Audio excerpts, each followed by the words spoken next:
everybody. I'm Eric. And I'm Robbyn. And this is our 2005 Ford E350 Shuttle bus conversion.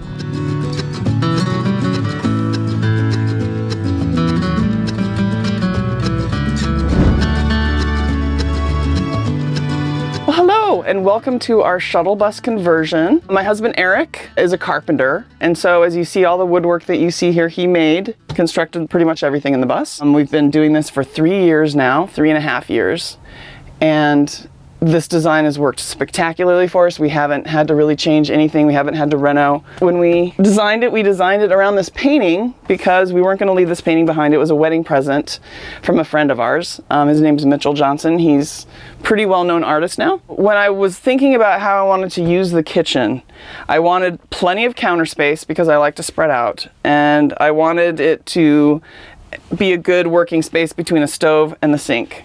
And so our stove is in here. This comes up here and we cook on this. This side is a little bit lower from the painting, but it also works out for the stove because it's the perfect height for me to cook on at this height. This is a little higher. This is where I prep.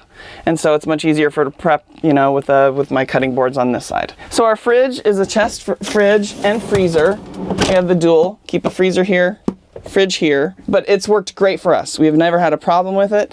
The only thing is we don't use it as 12 volt. It has the ability to be used as a 12 volt.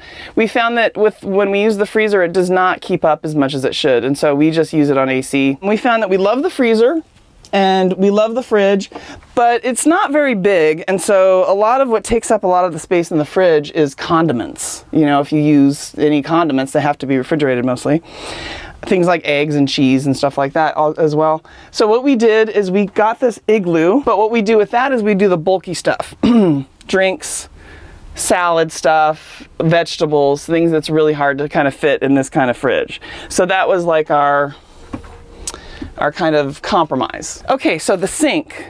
We went around and around when we were trying to design this with the sink. I originally said, oh, we don't need a sink. Just have the countertop and then we'll just have like a bucket with something gravity or something, you know. I mean, I don't know.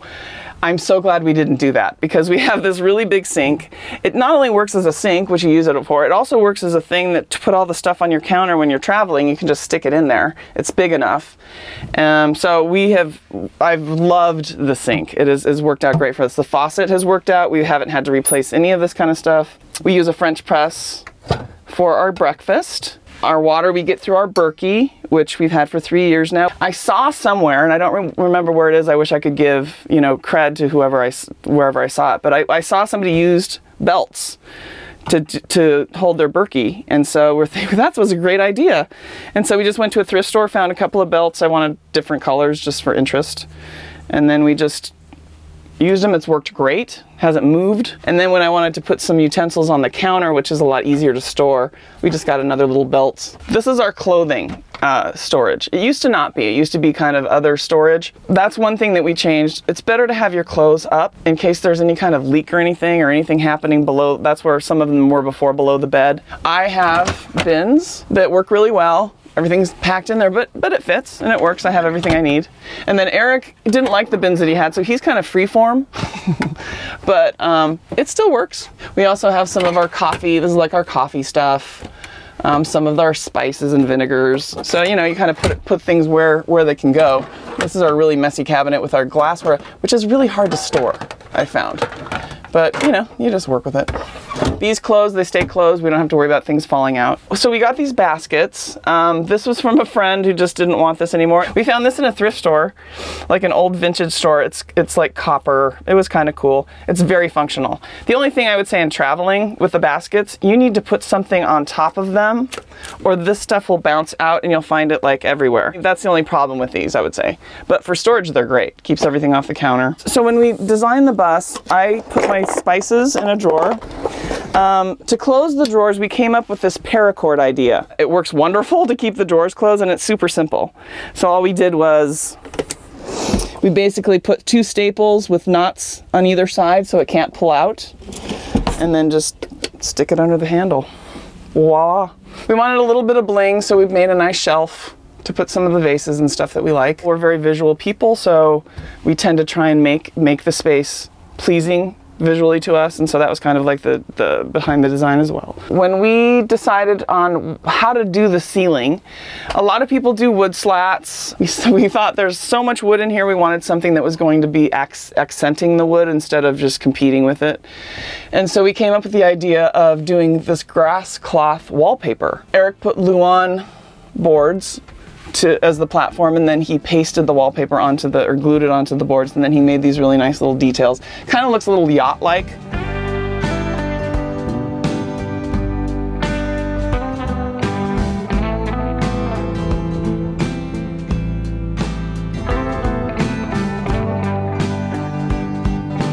I still think this is the best decision we ever made, was to choose this life. A lot of reasons. For mental stability for me, it's been really good. It's been challenging. I've had to become more resourceful. I've had to, you know, deal with having problems that I'm not used to solving.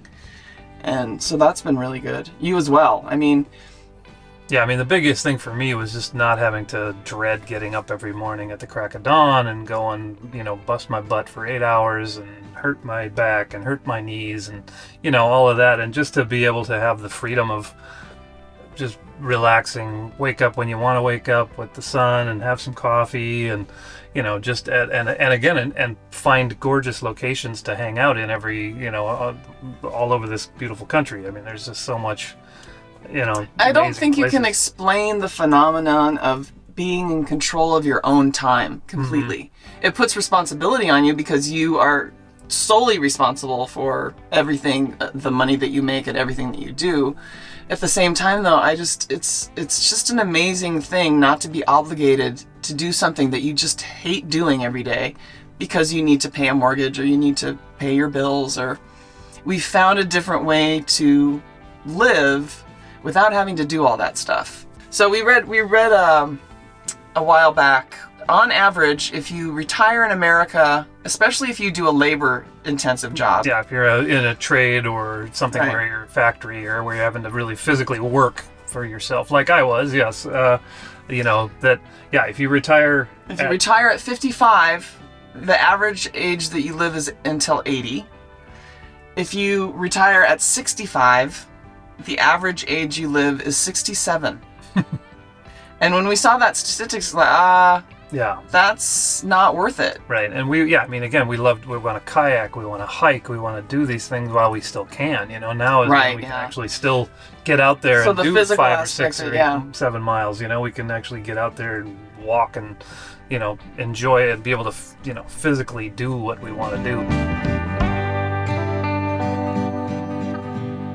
When we originally designed the bus, we wanted a feeling of space in the main room, but we needed a closet and a bathroom, and so where do you put those? So when we walk into the bus, you're kind of in a closed space, closets here, bathrooms here, but then once you're out of it, you're kind of into an open space, and so we kind of like the aesthetic of that. This is our mudroom area, which we call, I mean, sometimes we close it off. We can close it off with this curtain if we need to keep heat in. So we can do that. We have our diesel heater that comes up right here. That works great. And then we have our composting toilet that Eric built. We did do some refinement on this, which is nice. He put in a different kind of thing so that we can see if there's, you know, what the level on is in the jug with a light. But the best thing he did was, when we're all done, we just stick this in there.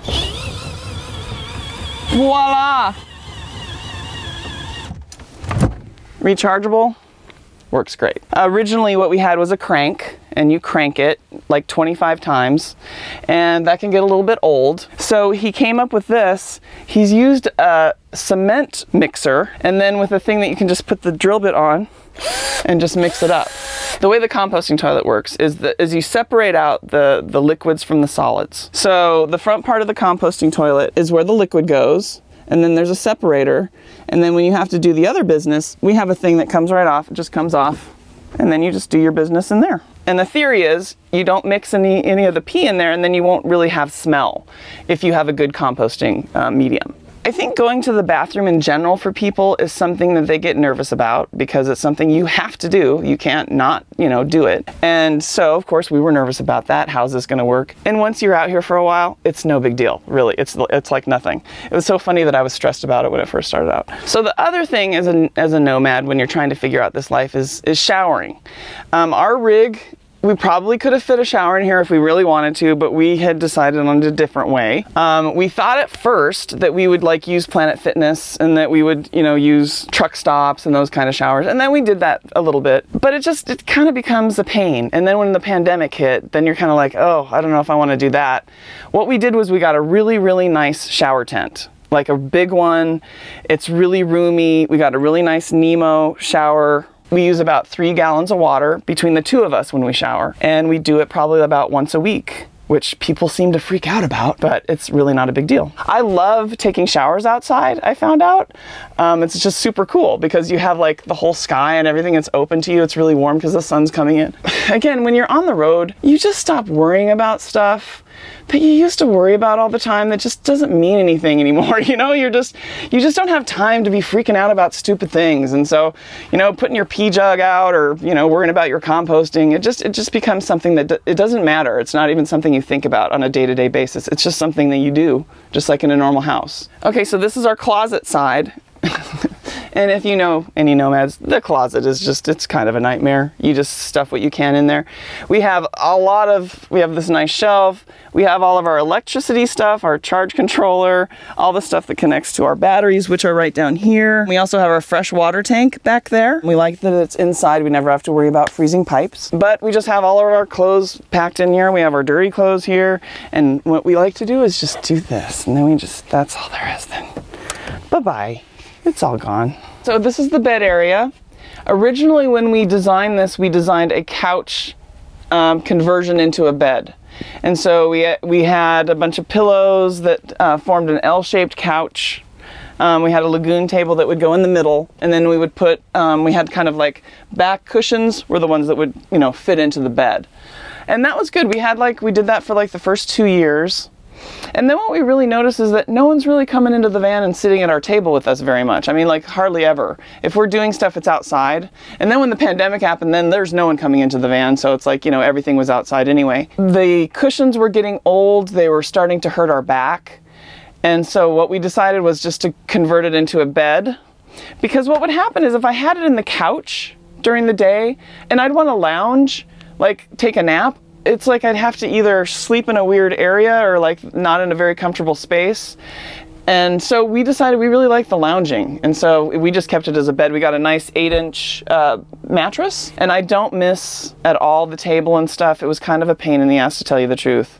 And if we want to eat on the bed, we have a nice tray we can eat, and we won't mostly eat stuff out of bowls. That's just the, you know, nature of things. I think what a lot of people kind of are afraid of is that if you have your bed here all the time, you're just going to want to be in your bed all the time, you know, and where else are you going to sit? This is the only place to sit. But what I figured out was I was still sitting in the same exact spot. I just was much less comfortable when I had it in the couch mode. It's not like I'm in my bed or sitting any less than I was before or any more than I was before. I'm just a lot more comfortable. Eric and I like to lounge in bed in the morning and drink our coffee slowly, and so we really like that. We got this TV, and with the extra battery that we have now, we can occasionally watch, you know, big movies on TV and stuff. We don't do it all the time, but because it does use power. Okay, so with our doors, I mean, we love these doors, so we can open them up. You know, have just a big, it feels like you're kind of almost outside. We use them a lot. Now, if it's cold, we don't, because it's cold and we don't want the cold air in, but you know, a day like this, which is most days this time of the year, totally open. Sometimes we have that door open and the front door and the back doors, and then we get a really nice kind of circular breeze. I'll have the fan going, we'll have this open, and so we really have good airflow in here. We love these doors. We call them the Instagram doors because we situate the van whenever we park so that we have a view that we like out the side. And sometimes that can be problematic for our solar. Sometimes you just have to have the view. Part of the joy of being out here is just being in a beautiful place and just looking around and kind of just being in awe about it. Like I said, we're into visuals, so that's just kind of part of it. The indoor, the outdoor. Little shelves for storage, also just for showing off the few books that we kept. Art, you know, is important to us. We are very happy. So with a shuttle bus, there's a lot of windows. And so people tend to think that it might be like a fishbowl. When we first designed the van, we had this great idea of having these pull-up shades so that we could pull them up just to here so we could have privacy but still have light come in from the top windows, and these are the windows that open. They kind of worked, but they wore out quickly and the material just wasn't right. And so we just kind of decided to go with the basic curtain idea. This fabric was the fabric that we actually had our couch cushions made out of, and this was what was left over on the bolt. We had just enough to literally just do these windows. And it works great. It's very badly sewn. Don't look too closely. I'm not a good sewer, but it functions. It does what it needs to do. You know, take the little ties off, close it up, all good. Nobody can see anything. We overthought this whole thing and made it much harder than it should have been. I mean, so much about it is just you're like tinkering a system together, and you have to figure out through time and adjustment and all the things that you like and don't like, you know, what is important to you in that system about how to maintain all your stuff. And everybody does it. They do it in different ways, you know, but I think that you all figure it out.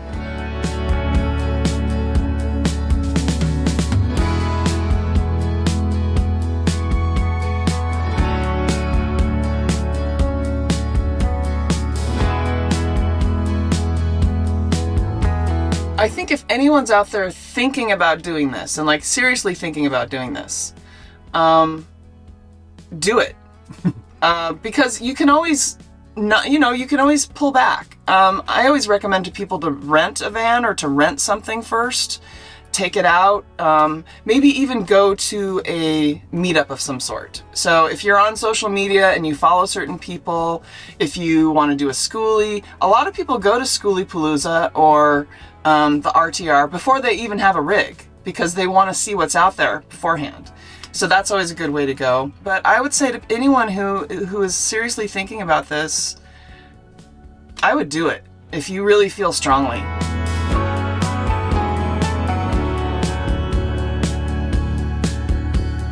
We were trying to lead a conventional life for all those years when we're never conventional people. Yeah, we kind of were tricking ourselves, I think, for a long time. What we should be doing. Yeah, we bought a house and we're talking about having kids and the whole thing, and you know, and like just grinding it out at a job that was just soul sucking, you know, and it was doing like what you're supposed to do because that's what you're supposed to do. And we decided it was time for we actually did a trip to France and Spain, and that was what really opened our eyes to like, wait, we don't have to do this. We could do something different. You know, why are we... The whole way that Europeans think about their life and their time and their balance with work is just completely different than this country. And it made you think about it. Like, what are we doing? Why are we killing ourselves like this? Yeah, and then we saw, like I said, that statistic about retiring earlier and not doing and it's like, well, why? If we're going to take advantage of this, we're going to take advantage of it now while we can. All right, so yeah, it's been 3 years and we have made a few changes to the exterior of the bus.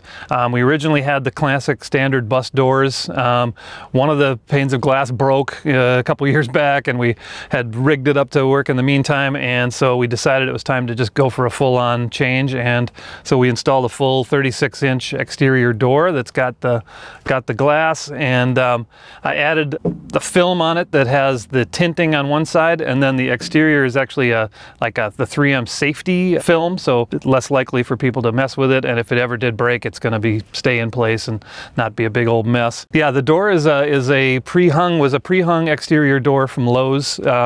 It came with the whole door jamb and everything is with it, and it's also has the full-on standard locking mechanism, so we can lock it up nice and tight when we need to. So another big change, when the original rig had a box right here that had the original two house batteries in it. It was kind of rotting and rusting out, and we wanted to add additional storage anyway. So I installed these are Buyers brand undermount boxes. They have the locking mechanism on them. They're good solid steel, and so now the batteries have a nice safe home. We also added a diesel heater, the little Chinese diesel heater, that's actually mounted underneath the stairs. We had limited options to where we could put it. And instead of connecting it right to our whole diesel fuel system, we just have a 2.5 gallon diesel can right here that has a line that runs to that. And then the other one is just for kind of general vehicle maintenance stuff, oil, things like that. The way that these are built, from the floor is essentially right here, with a lot of steel supports that run right across right there. And so the part that would the metal that sort of runs across on these is just a thin sheet metal. So it's pretty easy to cut that right out. And what I ended up doing is I secured the two together and then bolted those right up into the structure of the underneath of the bus. So they've been, again, over 2 years now or so, and so far so good, holding up real well. Another thing we added was our spiffy little bar top here. It's just a 1x12 piece of knotty pine, but we did the Japanese shosugiban technique, where you burn it and then sand it out, and then it gives it a extra protection to the elements. But everything's put together with stainless hinges and stainless, basically just gate hardware, and so it folds up nice and tight right up against the rig when we're traveling, and drops down real nice for our little bar when we need it. One other addition we made to our gear is this handy little trailer. I've got a lot of tools that I use for when I do my work, and we had been piling them on the top of the rig and on the back into the back of the car, and so we finally decided it'd be easier to get them all in a nice little trailer. So found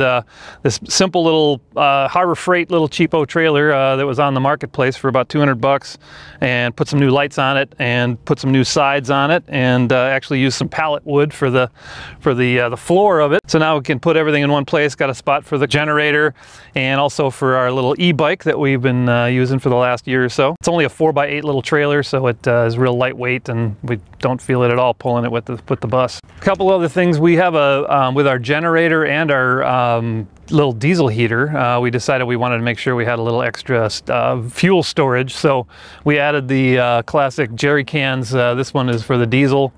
Got the regular gas on the other side. And then this last year, we upgraded our solar. We actually have 170 or two 170 watt panels on the roof that were an upgrade from our original ones. When we first did it, we only had 200 watt panels before. Santan Solar, fantastic used panels. We got an awesome deal. These are 250 watt panels. They were barely $50 a piece. What they did though is they're hinged at the top, and they have adjustable brackets down here, so when we're traveling we can drop them flat right against the side of the rig and they're fine. But when we are using them this time of the year, when the angle of the sun is low, I just use a short bracket like this, and that way the angle is optimal for the solar.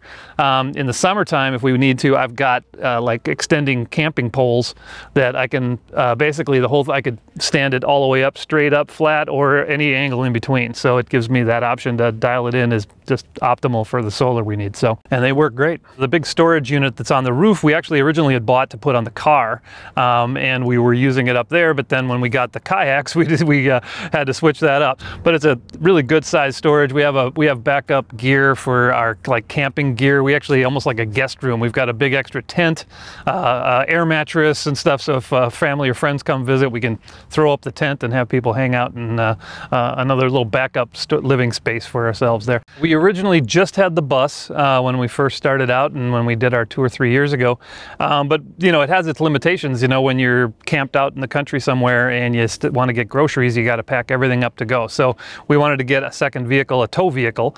So we found a 2009 Subaru Forester that's a manual transmission. One aspect of that that's not so great is that we do have to drive both vehicles since we're not towing it, so it is costing us a bit more gas. We added the trailer, so we can't tow it, obviously. We actually got a nice little set of walkie-talkies so that we can talk to each other while we're driving, keep track of what's coming up and where we're turning off and all that fun stuff. So yeah, another thing, we've been thinking about doing kayaks for a long time, and decided last spring to rent a couple, check it out, see what we thought about it, and so we decided to bite the bullet and get a couple of these ones there. The little sit on top, they're officially fishing kayaks. But man, they were a game changer. This last summer we were up in the Olympic Peninsula and on all those beautiful lakes up there, and we always try to, now it's a real aspect of when we're looking at where we're going to be staying, we're always looking at where there's rivers and lakes to go paddle on. So it's added a whole nother dimension to all of our travels. So really loving it.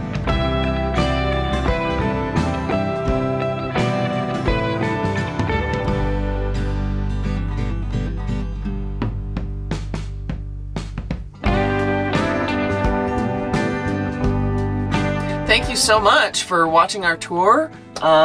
We really enjoyed showing our van to you. And we have our own YouTube channel. It's Wander Boom, W-A-N-D-E-R space boom, where you can actually see videos of the entire process of building our rig and our whole last 3 years out on the road, and everything we've been doing, both from hiking and kayaking to a lot of the different projects I've worked on. And feel free to contact us about, if you have questions about this, we're more than happy to share Eric's our great knowledge information. about all this Yeah, stuff. he's and our Instagram is wanderbooming. If you're looking for a carpentry project, not necessarily an entire bus build or a van build, but if you're looking for carpentry, beautiful countertops, you know, some kind of woodworking thing, Eric and His Tools is the name of my little woodworking business, and so you can contact us at Eric and His Tools at gmail.com. And the links will be below. Links are there.